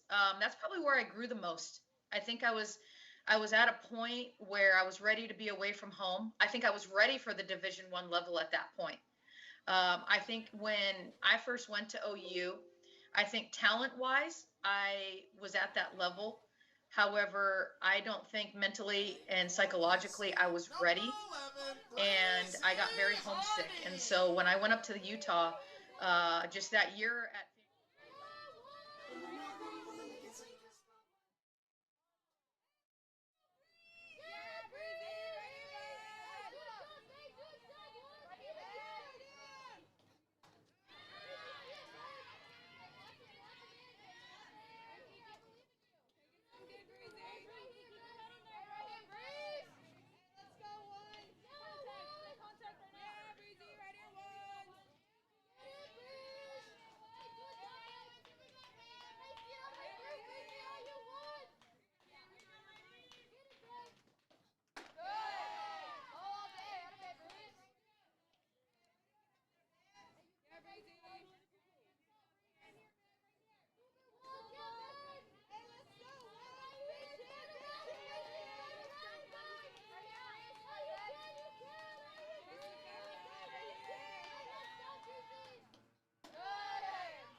college, just I matured and I grew immensely. And so when I went to Utah, I was fully ready. I was equipped physically, emotionally, mentally, to go up there and to do work while I was there. And so I had 2 wonderful years there. We went to regionals both years that I was there, and lo and behold, we actually got kicked out by OU in my senior year. But I had a really magical time. Again, I made a lot of friends. The campus was beautiful. I graduated with my kinesiology degree, and I really, really enjoyed my time up there. And Coach Mona Stevens was amazing, and she was a wonderful coach. I've been very fortunate throughout my college career and playing time to have some really great mentors and great coaches that I played for. That's awesome. So speaking of mentorship, who would you say besides Heinz Mueller was a mentor to you at Phoenix College, and why? I would definitely have to say Sassy Signs, who is one of my best friends now. We've known each other since 2004 from when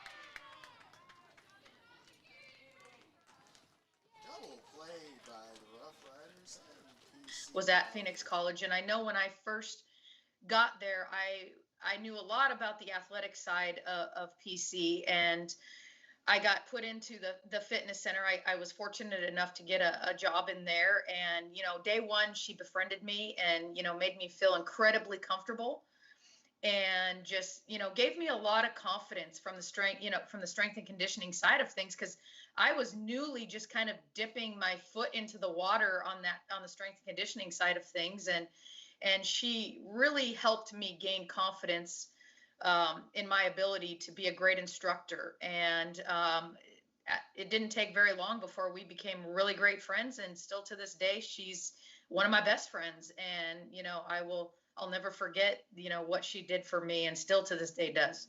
Yeah, we love Ceci. She's still there in the fitness center at Phoenix College. We love her. Yes. So let's talk a little bit about your coaching career. So you transitioned from a player to a coach, and I believe you started at Phoenix College. You came back to Phoenix College to start your coaching career. So correct, yeah, right out of college. How'd that work? You just contacted Heinz, or what happened? Here's the funny part. So when I graduated and went on to Utah, Heinz actually told me, as soon as you graduate from Utah,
One out in the inning. Up next for the Rough Riders, cleanup hitter number 11, Cheyenne Sandoval.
strikes in the inning.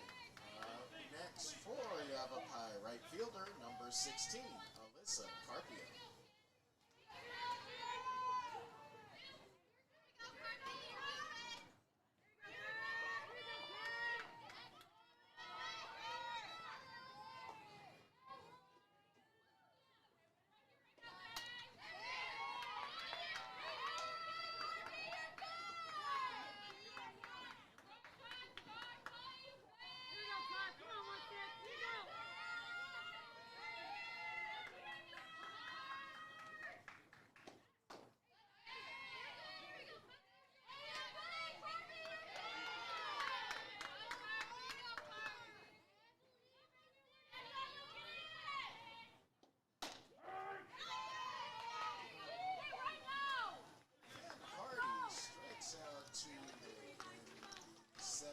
Going to call you and you're going to come coach for me. And this was right when I was leaving PC. And I looked at him and I said, no, I don't think so. I said, you know, when I'm done playing ball, I'm done. I don't really have any interest in coaching. And he said, no, I'm going to call you. And he wasn't joking. As soon as I graduated, he got on the phone and called me and asked me to coach. And I actually turned him down the first year. And I went and I did a babysitting gig. I worked at a daycare for a year. And I thought to myself, what are you doing? This is not the life you want. Like, you live, eat, and breathe softball. It is who you are. It is defines what you are. This is what you love in life. And you have this amazing opportunity to begin your coaching career collegiately. What are you doing? And I ended up talking to him on the phone that very next year, and boom, I ended up coaching. Yeah, that's amazing. I'm sure he obviously saw that in you, that you were a coach, and you just didn't recognize it. So it's probably good you took a year off kind of to realize that versus just jump in. So you're similar to Hines to me. You just have nothing but championships. I don't know about your youth career, but I know at Horizon High School you won a state title there. And at Phoenix College, you won a national title as a student athlete there, and then you come back. So let's talk a little bit about your coaching career as an assistant coach with Heinz Mueller. How was your success? You know, you look back and you look at the big picture of things, and you look at all the titles that we have won, you know, over those numerous years, and there is so much more to the process and the journey. It wasn't that easy when I first got there. You know, I felt like when I came in, I had something to prove. I was that typical coach that came in.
Now batting for Phoenix College, number 5, Aubrey Chavez.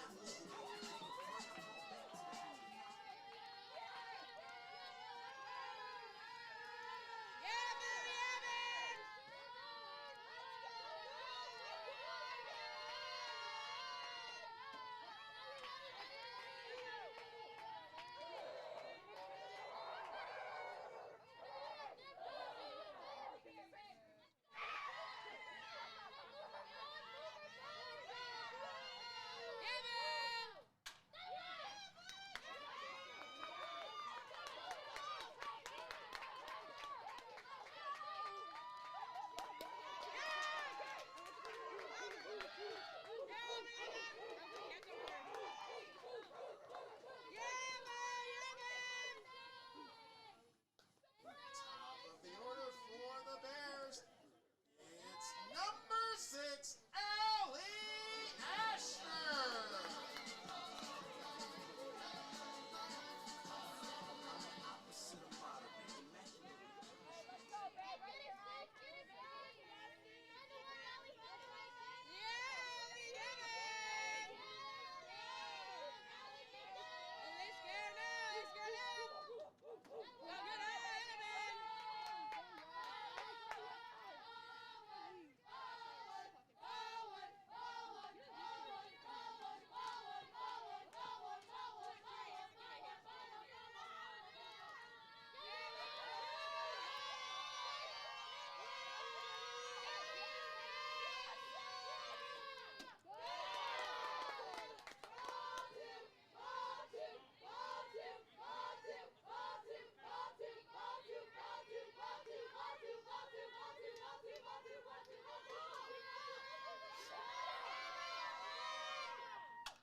Run scoring ground out by Ashner. Gets the Bears back on the board. Now batting number 99, Natalie Castro.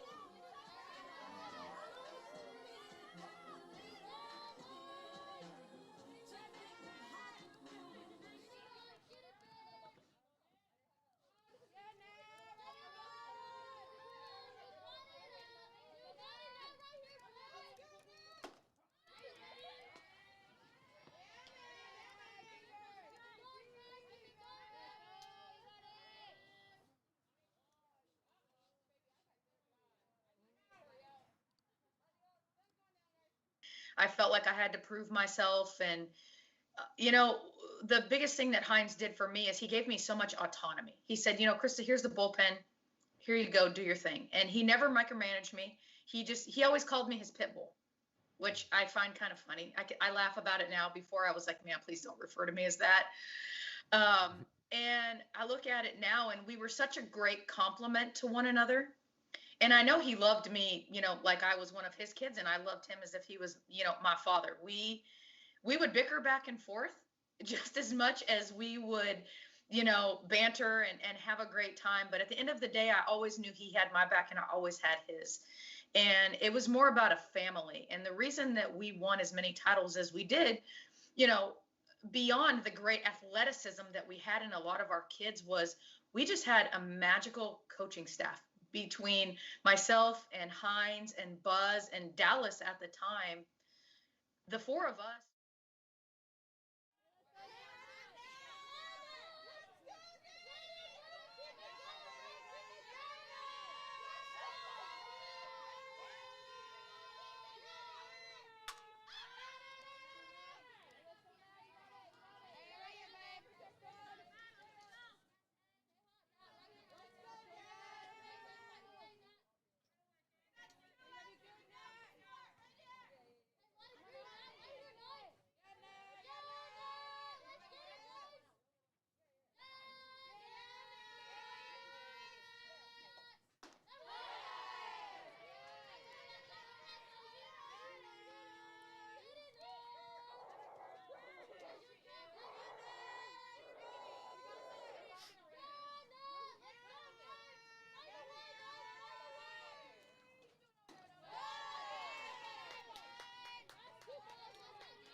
Number 7, Veronica Chavez.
That's the ball game.